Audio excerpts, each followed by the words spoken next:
Now, after making those two new brushes, I want to tackle a bit more the tones and colors of the painting, and I decided I want to bring back some purplish blues that I got from the sky and started to bring on the stones on the side and add it on some flowers. So to do so on a new layer, I used the coins brush to quickly make rounded shapes on the floor, and by locking the transparency on this layer, I can easily adjust the colors and values on it using the soft smooth brush, just like we did before with the bushes brush. It's then very easy to select some flowers and use Ctrl+C, Ctrl+V to add more of them. I try to keep the noisy details in the center of the painting, so there'll be more small flowers around the house with possibly higher contrast than the foreground, for example.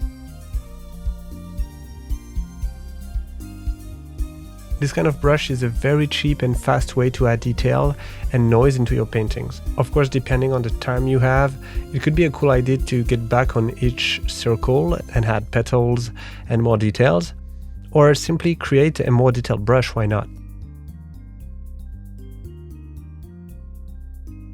Here I decide I want some nice puffy stylized clouds, so I'm gonna use the smoothie and triangle lighter brush to create interesting soft volumes. I also use some pen strokes from the strong oil to give this natural painterly effect. Basically, I treat clouds like big boxes in the sky and simply use the fundamentals of perspective to place them. With a mix of my two triangle brushes, I can add some more details and volumes onto those. Finally, to get some more soft effect, I use the smudge tool and select the smudge brush in order to soften the edge and have a more vaporous effect. Now, I keep on adding more wonky clouds that fit the style of the shapes that I'm going for, which is kind of cartoony. Adding clouds like this with this kind of directions is a very neat trick to emphasize depth in the environment, which I found was kind of lacking in the painting at the time. At this point, I'm always keeping my values in check to be sure that every shapes detach very well from each other. I also group values together and often come back to the original 3D sketch to verify my initial perspective, lighting direction, and intention. And finally, this is the perfect time to add more details, small props to make the place feel more lived in. I also don't hesitate, even at this point, to make important changes in the painting.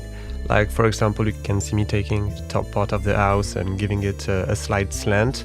This is something that I really encourage you to do, because sometimes you get a bit too much attached to some of the decisions you make earlier, and you're missing out on very neat improvements for your painting. Be sure to always be thorough with your shapes and keep on improving them as much as you can.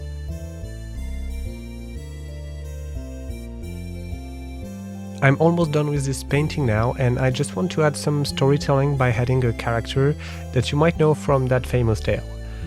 I somewhat use the same principle as I use for the environment, with an emphasis on the lines brush that helps me get soft variations in the fabric and folds.